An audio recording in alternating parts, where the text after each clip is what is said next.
Hello and welcome to Artist Express. Our guest today is Duane Kalman, a jeweler and sculptor who lives and works in Abilene. Thank you for being with us today, Duane.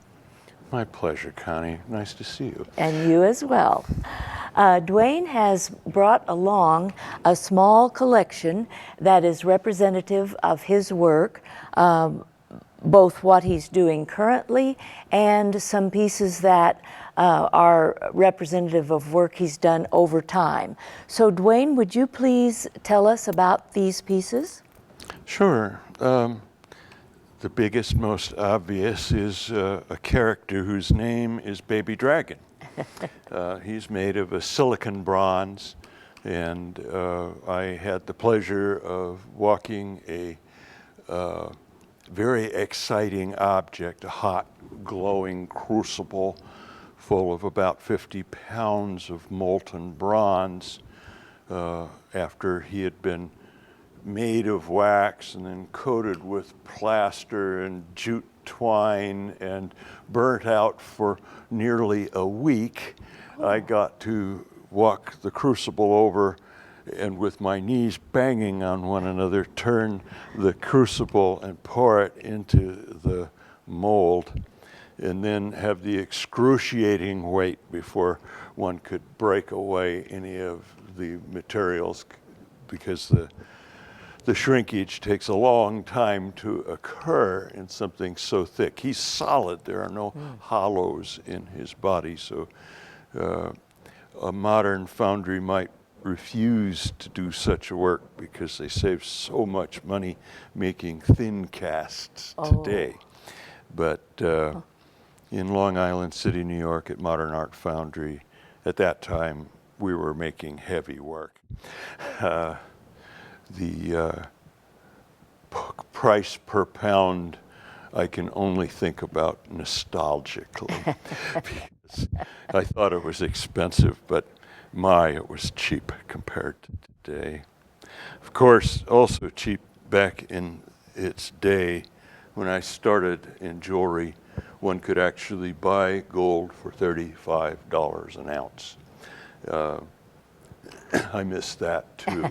I'll bet. And of course also the cost of silver being in the neighborhood of $2 or $3 an ounce. It was different. So this I made when gold had crested $100 an ounce when I lived in New York. And there were some panics involved with the rise of gold cost at that time. I knew people that were having long visit with their bankers to stay in business. It's exciting to me to get to do bits of work in modern times, recent decades. I don't make almost any speculative pieces. I make works to order. And I see. in order to come up with such a thing, I interview a person, sometimes measuring them. I measured quite a small wrist before I made the piece that you were so kind as to model for us this afternoon. And it's lovely. That's a 14-karat green gold bracelet, and I've used an alloy purposefully that has what's called memory, which is to say it's springy. So the device itself depends on the little C form being able to open slightly while the clasp throws home. I put the safety clasp on there as a nicety, kind of for insurance reasons, more than anything else. The mechanism, I'm very proud to say, seems pretty foolproof, and until you really got how it worked, I don't think you'd get out of it by yourself. And it's very unobtrusive. It is not a noticeable feature to me. I mean, I don't see the clasp before I see the bracelet. It's amazing to me to look at pieces from antiquity where they had full use of hinges and clasps so that it took an examination to figure, gee, does that open and close? You know, so that's something that always fascinates me, is the history and prehistory of jewelers and jewelry, and there's so much to be learned in doing jewelry. You don't just have to learn techniques, but you need to learn things about what materials have different properties. Yes. And it allows you the freedom then to use the right thing for a newly imagined idea to become a reality. So is this a lost wax casting as well? It's actually a small number of them put together. Well, I was going to say, you'd have to know. Because the pieces are individual. Right. But to begin it, unlike when I modeled Baby Dragon, I used a wax called microcrystalline.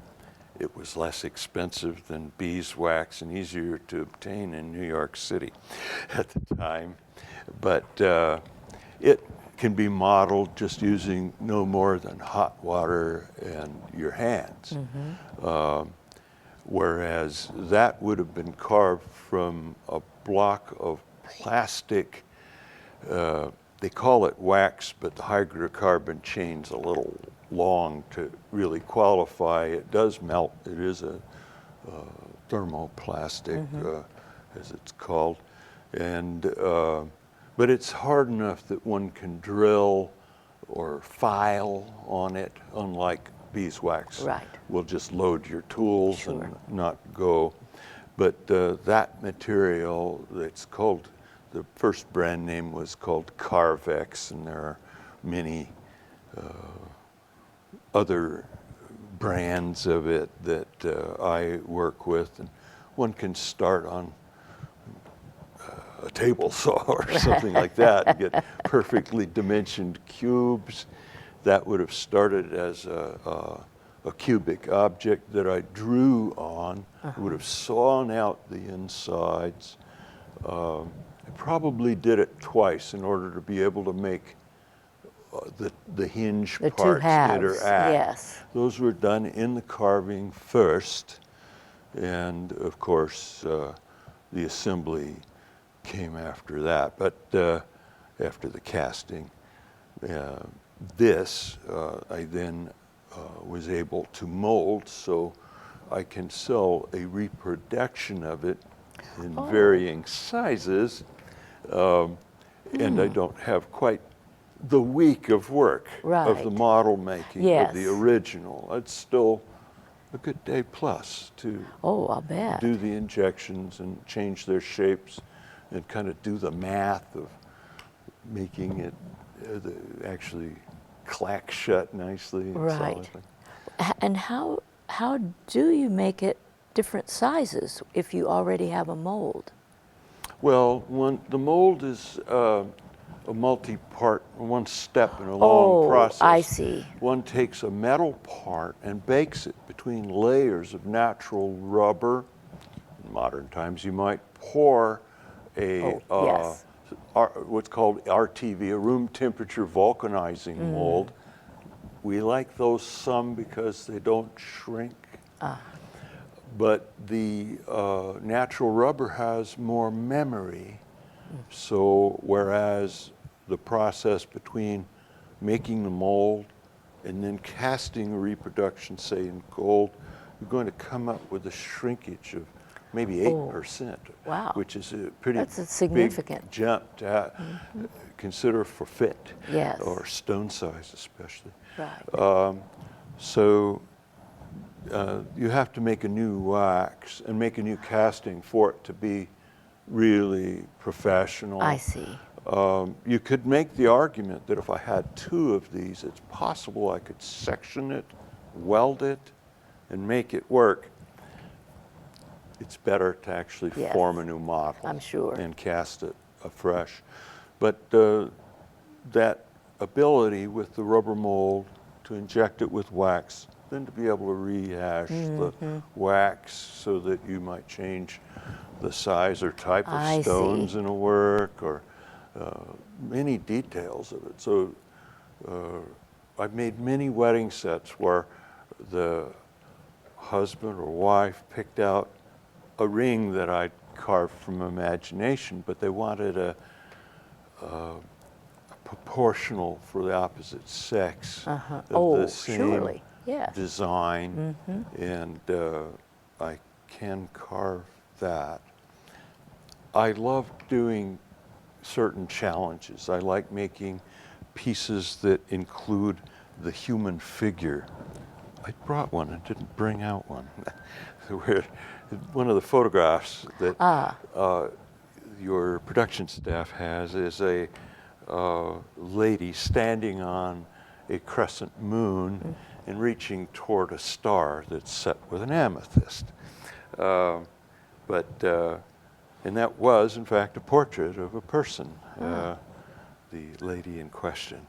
So it's exciting to do things that are portraits. Recently, I did portray a dancer, both in a great leap, a grand jeté, and along with a male figure going in an opposite direction. They formed the band, not a very large ring really, that rises up to a very carefully made basket head that holds a 1 1/3 carat sapphire, a nice stone. And the piece works together without being too clunky. Right. The stone is set about as close as I can get it to the skin, so that she can wear it more. Right. And she reports here a month and a half later that she's enjoying it. Oh, good. There is separation anxiety. You get pretty attached to a Yes. thing. It pretty much looks bad to the craftsperson until the finish is complete. Once that's done, it goes away. Yes. To When it's perfect, it goes away. The intended recipient. And recently, similarly, I made a body piercing piece, a lovely amethyst heart, and a diamond in a belly ring. I was surprised. I've been working for this couple since they were married 20-odd years ago, and have made some pieces for their children. So for the mom to be sporting a belly ring, now, this is a lovely woman. It raised body piercing for me a little bit in my. I've made some number of things where I had to examine personal parts to make it fit. So I've found it to be exciting to work for people. Yes. The fact that someone would wear your signature, Yeah. touching their skin for a lifetime, is a huge honor and compliment. Right. I can understand that. Much more personal than the jewelry industry was for me when I worked, for example, for Motif Manufacturing, who at the time made all of Kmart's jewelry, and that for a couple of other Kmart owned jewelry stores that weren't openly affiliated with Right. Kmart. But we cast a great deal of work there, but the production of it was much the same as auto parts there in Detroit used to be made. I've worked in both kinds of factories, and to have the jewelry be made for an individual, it gives it a different feeling for me. Yes. Sometimes making just one piece is difficult to quality control. When you're making a dozen, you make 14. And you maybe get better as you put- go along, You don't might you? be able to Yeah. reject a couple of Right. them. Well, Duane, thank you so much for sharing information about your work. I know you have a website. Can you quickly tell us what that is? Yes, it's Kalman, J-S, K-A-L-M-A-N, J as in jewelry, S as in sculpture.com. My contact information is somewhere in there. All right, and you can make an appointment and come see Duane and his work firsthand. Thank you very much for being with us today, and thank you, Duane. Gracious Connie, thank you.